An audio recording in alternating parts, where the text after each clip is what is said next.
Earth sign, Capricorn, Taurus, and Virgo. Kumusta po kayo guys? Okay, so Earth sign, maraming salamat po sa walang sawang pagsubaybay sa ating mga reading. And kung kayo ay bago pa lang sa ating channel, mag-subscribe na po kayo guys. And i-click mo na rin yung ating notification bell para lagi po kayo guys updated sa ating mga bagong upload. Tignan natin, Earth sign, Capricorn, Taurus, and Virgo. Ano bang inyong gabay? Earth sign, Capricorn, Taurus, and Virgo. Gabay pa Spirit Guide. Gabay ni Earth sign. Meron po tayong Queen of Cups. Meron tayong The Star.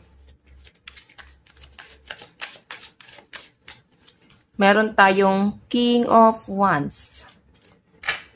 Okay, so guys, sa pinapakita sa akin ng inyong energy, pagdating sa inyong gabay ngayong araw, grabe yung magiging affection mo sa ibang tao ngayon. Okay? Nandun ka sa point na parang babawi or baka may babawi sa inyo. Mararamdaman mo yung pag-aasikaso, yung pagmamahal. Yan ang nakikita ko guys. And kahit may mga disappointment kang naramdaman itong mga nakaraan, maaaring mararamdaman mo naman dito yung pagkalinga nila. Okay? Mararamdaman mo na para bang sincere ka. Mararamdaman mo na para bang mararamdaman mo yung parang pinahalagahan ka ngayon. Okay? Marami nagmamahal sa inyo guys sa pinapakita sa akin ng inyong energy ngayon. So, tignan pa natin guys ano pang ipapakita ng inyong gabay. Earth sign, Capricorn, Taurus, and Virgo. Okay. Para bang napaka-light ng energy mo ngayon. Ano po itong Queen of Cups? Spirit Guide. Ano po yung Queen of Cups?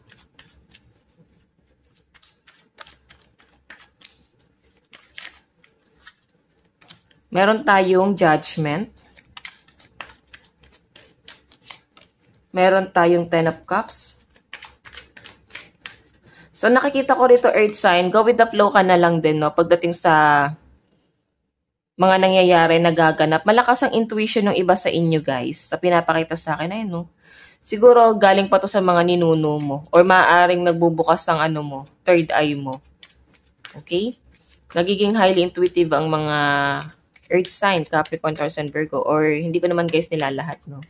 Pero mararamdaman nyo yan, guys. Parang may weird na nangyayari sa inyo.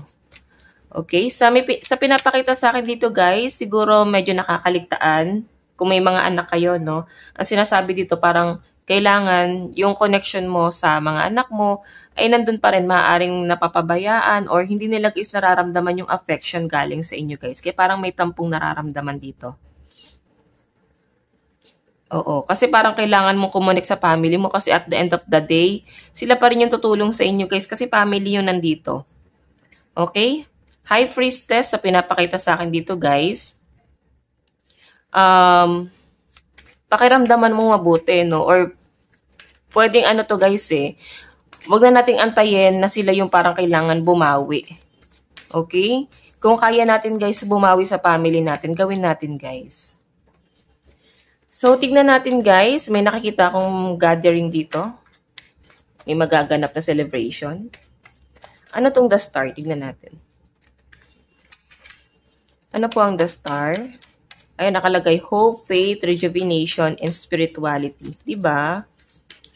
Ano po itong The Star? Spirit Guide. Meron tayong Seven of Cups. Meron tayong The World.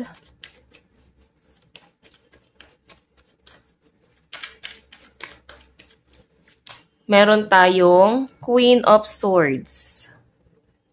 Ayan. Yan ang nakikita ko pagdating sa inyong gabay ngayon sa The Star, no?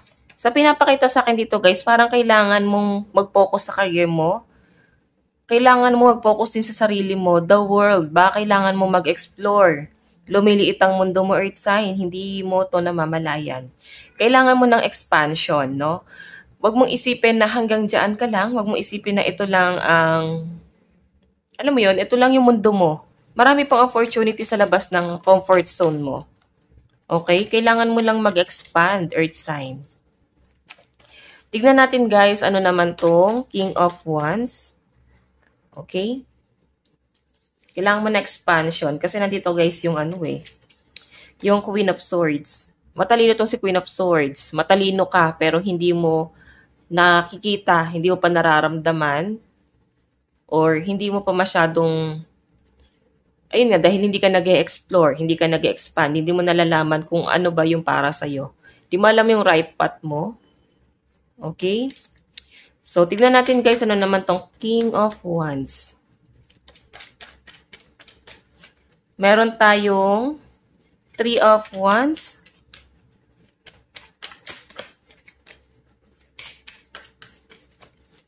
Meron tayong the Sun.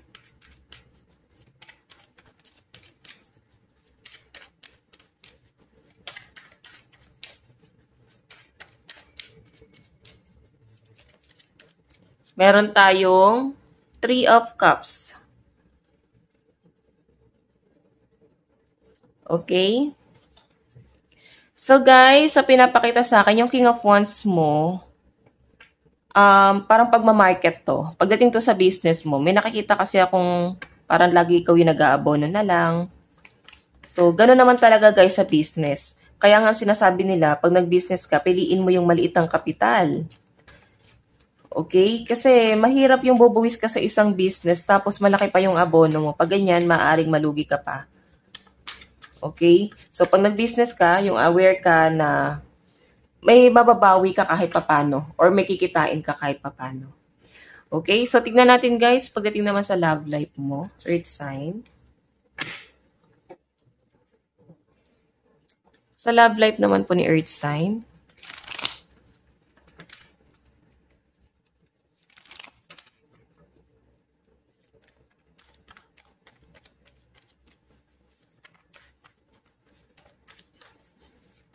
Earth sign, Capricorn, Taurus, and Virgo.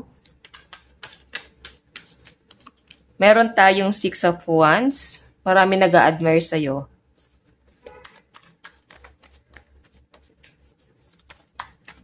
Sa love life po ni Earth sign, Eight of Cups. Nako, mukhang may lalayo rito guys. May nakikita ako maaring na friend zone. Parang bago pa lang to guys bagong energy pa lang yung nasasagap ko rito. Pero sa nakikita ko, baka hindi siya guys nag-work. Yan. Tignan pa natin.